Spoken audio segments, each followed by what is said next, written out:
बायको, चहाबरोबर खाण्यासाठी काहीतरी बनव ना. शंकरपाळी बनव. नको, तिखट काहीतरी कर.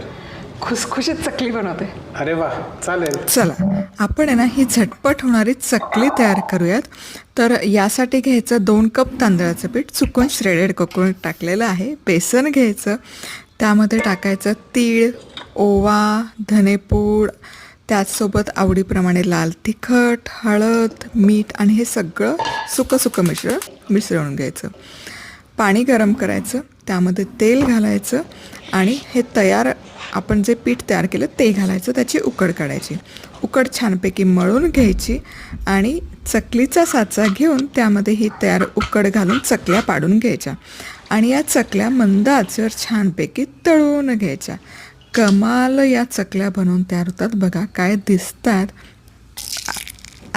एकदम कमाल होते ही चकली.